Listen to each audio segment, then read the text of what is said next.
ഇതിനു മുമ്പുള്ള ആൾ ഈ ഫയലുകളൊന്നും നോക്കിയിരുന്നില്ലേ? അങ്ങേര് മാത്രമല്ല സാർ, അതിനു മുമ്പുള്ളവരും നോക്കാറില്ല. ഈ പുളിയൊക്കെ തട്ടിക്കളഞ്ഞ് ഇതൊന്ന് വൃത്തിയാക്കി വെക്കണം. ഒരാഴ്ച പിടിക്കും സാർ. ആയിക്കോട്ടെ.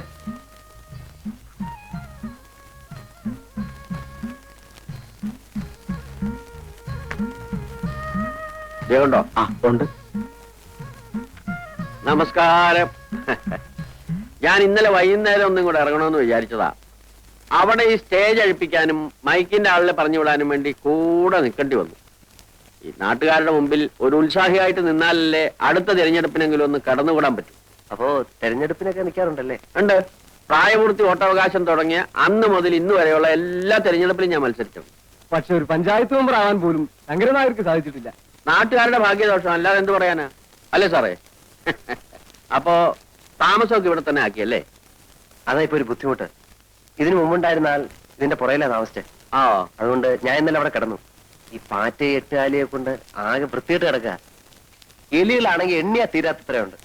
അതുകൊണ്ട് താമസിക്കാനൊരു വീട് കിട്ടാൻ എന്താ ഒരു വഴി? വഴിയൊക്കെ ഉണ്ട്. എത്ര രൂപ വാടക തരും? കൊള്ളാവുന്ന സ്ഥലമാണെങ്കിൽ എത്രയായാലും വിരോധമില്ല. എന്നാൽ നമ്മുടെ ഒരു വീടുണ്ട്, താമസിക്കാൻ ആളില്ലാത്തതുകൊണ്ട് ഒഴിച്ചിട്ടിരിക്കുക. നോക്കാൻ വിശ്വസിക്കാവുന്ന ഒരാളുണ്ടായാൽ നല്ലതാണല്ലോ. അത് മതിയെങ്കിൽ തരാം. അപ്പൊ നമുക്ക് വീടൊന്നും കാണാമല്ലോ. നോക്കാം, ഇപ്പൊ തന്നെ പോവാം. അയ്യോ, ഇപ്പൊ ഓഫീസ് ടൈം അല്ലേ? നമുക്ക് 5 മണി കഴിഞ്ഞ് പോവാം. ഇവിടത്തെ ഓഫീസൊന്നും അത്ര വലിയ കഥയല്ല. മറ്റു ജോലികളൊക്കെ കഴിഞ്ഞ് സമയം ഉണ്ടെങ്കിൽ ഇവിടെ വരെ ഒന്ന് വന്നിട്ട് പോവാ, അത്രേ ഉള്ളൂ. എനിക്കത് ഇഷ്ടമല്ല. ചെയ്യുന്ന ജോലിയോട് നീതി പുലർത്തണമെന്ന് നിർബന്ധമുള്ള ആളാ ഞാൻ. അതുകൊണ്ട് ശങ്കരൻ നായർ 5 മണി കഴിഞ്ഞ് വരും. പോകാം. അപ്പൊ എങ്ങനെയാ, ഇത് മതിയോ? കൊള്ളാം. പക്ഷെ ആ കൂടെ ഒന്ന് വൃത്തിയാക്കാനുണ്ട്. അതൊക്കെ നമുക്ക് നാളെ ശരിപ്പെടുത്താവുന്നേ ഉള്ളൂ. ഇതിനേക്കാൾ കൊള്ളാവുന്ന ഒരു സ്ഥലം ഈ പ്രദേശത്ത് കിട്ടാനില്ല. എന്നാ പിന്നെ ഞാൻ എത്രയും പെട്ടെന്ന് ഇങ്ങോട്ട് മാറുകയാണ്. എന്നാ വരൂ, നമുക്കിത് കിട്ടാനുള്ള വഴി നോക്കാം. ആഹാ, അപ്പൊ ശങ്കരൻ നായരുടെ അല്ലേ ഈ സ്ഥലം?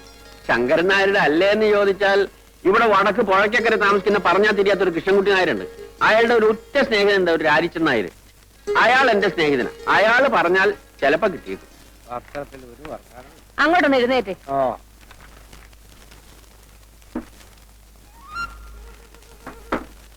ഇതാണ് രാരിച്ചൻ നായരുടെ വീട്. അവിടെ ഉണ്ടാവും. ആ, ലക്ഷ്മിക്കുട്ടി, ആ ശങ്കരൻ നായർ ഒരാളെയും കൂട്ടി വരുന്നുണ്ട്. ചിലപ്പോ കല്യാണാലോചനയ്ക്കാവും. നീ പോയിട്ട് കുറച്ച് കാപ്പി ഇട്ടേ. ആ, വരൂ വരൂ. ഇതാണ് ഞാൻ പറഞ്ഞ രാരിച്ചൻ നായർ. നമസ്കാരം. ഇദ്ദേഹത്തിന് മനസ്സിലായോ രാരിച്ചൻ നായർക്ക്? മനസ്സിലാക്കാൻ എന്തിരിക്കുന്നു? ശങ്കരൻ നായരല്ലേ കൂട്ടിക്കൊണ്ടുവന്നത്. മോശക്കാരനായ ഒരാളെയും കൊണ്ട് എന്റെ വീട്ടിലേക്ക് വരൂ. പേരെന്താ? വിനയൻ. നല്ല പേര്. നമ്മുടെ വില്ലേജ് ഓഫീസിൽ പുതിയതായിട്ട് വന്ന സാറാ. ഓഹോ. സാറിന് താമസിക്കാൻ സൗകര്യമുള്ള ഒരു വീട് വേണം. അപ്പോ ഞാൻ ആ അമ്പലപ്പറമ്പിന്റെ പിന്നിൽ ഒഴിഞ്ഞു കിടക്കുന്ന നമ്മുടെ കൃഷ്ണൻകുട്ടി നായരുടെ വീട് അത് കാണിച്ചു കൊടുത്തു. പിടിച്ചോ? ആ, പിടിച്ചു. ഒന്നിങ്ങി വന്നേ. കാപ്പിയുടെ കൂടെ പലഹാരം വല്ലതും കൊടുക്കണോ? എന്റെ ലക്ഷ്മിക്കുട്ടി, കാപ്പിയും വേണ്ട പലഹാരവും വേണ്ട. അയാള് വില്ലേജ് ഓഫീസിലെ ഒരു ഉദ്യോഗസ്ഥനാ. വീട് അന്വേഷിച്ച് നടക്കുക. അപ്പോ വീട് പിടിച്ചു അല്ലേ? അതെ. അത് കൃഷ്ണൻകുട്ടി നായരെ കണ്ട് രാരിച്ചൻ നായർ ഒന്ന് ഏർപ്പാടായി കൊടുത്തു. താൻ ഒരു പൊതുപ്രവർത്തകനല്ലേ ശങ്കരൻ നായരെ? എന്നെക്കാണ് എളുപ്പം തനിക്കല്ലേ? ഞാൻ പറഞ്ഞ ആള് കേൾക്കില്ല. അല്ല, കുറ്റം എന്റെ ആണെന്ന് തന്നെ വെച്ചോളൂ. എന്ത് പറ്റി? ഇവിടെ കനാല് പണിക്ക് വേണ്ടി വന്ന 5-6 പേർക്ക് 1 മാസത്തേക്ക് താമസിക്കാനായിട്ട് മനക്കിലെ വീട് ഞാനൊന്ന് ഏർപ്പാട് ചെയ്ത് കൊടുത്തു. ജോലി കഴിഞ്ഞാൽ പണ്ടാരങ്ങൾ പോകണ്ടേ? കുടിയടപ്പാവകാശം വേണമെന്ന് പറഞ്ഞ് സമരമായി ബഹളമായി അതിന്റെ കൂടെ കൂടാൻ കുറെ നാട്ടുകാർ. അവസാനം എന്തു പറ്റി? വീട് അവരുടെ പേരിൽ എഴുതി കൊടുക്കേണ്ടി വന്നു. ശേഷം പേർക്ക് മനക്കിലെ പള്ളി ചവിട്ടാനും വേണം. ഇതാണ് നമ്മുടെ നാടിന്റെ ശാപം. ഗാന്ധിജി വിഭാവനം ചെയ്ത ഇന്ത്യ ഇനിയും എത്രയോ ദൂരെയാണ്. ഓ, വരുന്നുണ്ട് ദുഷ്ടഗുണം.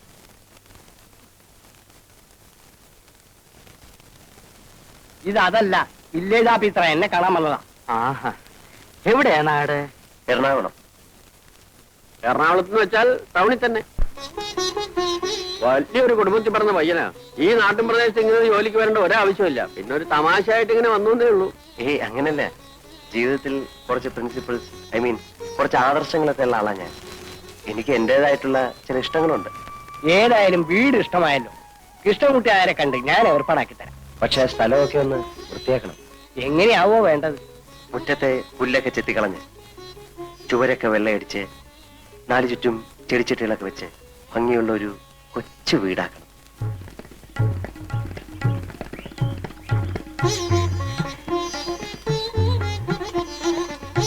എങ്ങനെ സാറിന്റെ മനസ്സിന് ഇഷ്ടപ്പെട്ട രൂപത്തിലായോ? ആ ഒരുവിധം. വസണി എന്തോ സാധിച്ച ഒരു കിളിക്കൂട് സംഘടിപ്പിച്ച തിരക്കേടില്ലായിരുന്നു. കിളിക്കൂടോ? അതെന്തിനാ? ഈ ജനലിനരിയിൽ കെട്ടിത്തൂക്കിയിട്ടാൽ രാത്രി അതിൽ കിളികൾ വന്നിരിക്കും. പുലർച്ചയ്ക്ക് അവയുടെ ശബ്ദം കേട്ട് എനിക്ക് കൊണ്ടുവരാം. അതിനൊരു ടൈം പീസ് വാങ്ങിച്ചാ പോരെ? അലാറം വെച്ചാ മതിയല്ലോ. ഏയ് അതല്ല.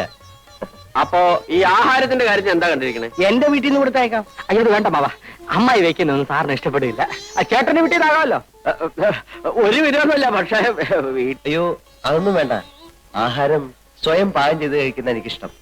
വീട്ടിലാവുമ്പം അതൊന്നും നടക്കില്ലായിരുന്നു. ഇവിടെ ആവുമ്പം നമ്മുടെ ഇഷ്ടം പോലെ ആകാമല്ലോ. പിന്നെ രാവിലെയും വൈകിട്ടും കുറച്ച് പാല് കിട്ടിയാൽ മതി. ആട്ടും പാലാണെങ്കിൽ കൂടുതൽ സൗകര്യം. ആട്ടുംപാൽ ഇപ്പൊ എവിടെ നിന്ന് കിട്ടാനാ?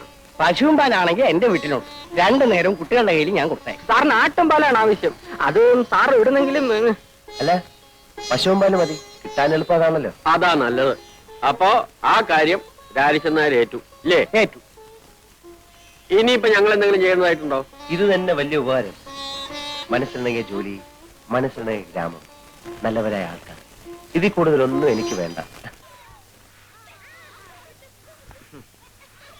മാറിയില്ല.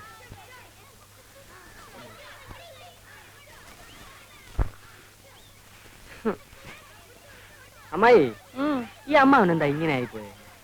എന്റെ കുഞ്ഞെ ഒന്നും കഴിക്കത്തില്ല. ഉച്ചയ്ക്കും രാത്രിയും ദേ ഇത്രച്ചൻ ചോറാ ഉണ്ണുന്നത്. പിന്നെ എങ്ങനെ മെലിയാതിരിക്കും? മെലിഞ്ഞ കാര്യമല്ല ചോദിച്ചത്, അമ്മാവന്റെ ബുദ്ധിക്ക് എന്ത് പറ്റി? വയസ്സായി തുടങ്ങിയില്ലേ, ഇനി ബുദ്ധിക്ക് എന്തായാലും എന്താ? അല്ലമ്മായി, കല്യാണം കഴിയാത്ത ഒരു ചെറുപ്പക്കാരന്റെ വീട്ടിലേക്ക് 2 നേരം പാൽ കൊടുത്ത് അയക്കുന്നത് ശരിയാണോ? അതുകൊണ്ട് എന്താടാ തെറ്റ്? നീ ഒരു ചെറുപ്പക്കാരനല്ലേ, നീ പാല് കുടിക്കാറില്ലേ? ഈ അമ്മായിക്ക് എന്ത് പറഞ്ഞാലും മനസ്സിലാകത്തില്ല. ആ വില്ലേജ് ഓഫീസറുടെ വീട്ടിലേക്ക് 2 നേരം പാൽ കൊടുത്ത് അയക്കാമെന്ന് അമ്മാവൻ ഏറ്റിരിക്കുന്നു. നന്നായി. പിണ്ണാക്ക് മേടിക്കാനുള്ള കാശ് എന്റെ കിട്ടുമല്ലോ. ദൈവമേ. ഏ? അല്ല, വല്ലവരുടെ വീട്ടിലും പാൽ കൊടുത്തിട്ടുണ്ടോ നമ്മുടെ കുടുംബം കഴിയാൻ? എന്നാൽ അയാളോട് ഇങ്ങോട്ട് വന്ന് വാങ്ങിക്കാൻ പറയാം. ഇങ്ങോട്ടോ? അതേതായാലും വേണ്ട. അമ്മായിക്ക് അത്ര നിർബന്ധമാണെങ്കിൽ പിള്ളേരെ കൂടെ തയ്ച്ചാൽ മതി. ശരി. അതുമല്ലെങ്കിൽ അമ്മാവന്റെ കൂടെ തയ്ച്ചാലും മതി. ഓ എന്നാലും രാവിലെ അങ്ങോട്ട് അയക്കരുത്. ഇല്ല. വാസുനേട്ടൻ ഇവിടെ ഈ നേരത്ത് വരുമെന്ന് വിചാരിച്ചില്ലല്ലേ? ഇല്ല. ഇന്നലെ ഇവിടെ വരാൻ പറ്റില്ല. സാരമില്ല. രാധേ, എന്തിനാ? ഞാൻ നിനക്ക് അലുവ വാങ്ങിച്ചു വെച്ചിട്ടുണ്ട്. എവിടെ? വാ. ആരും കാണണ്ട.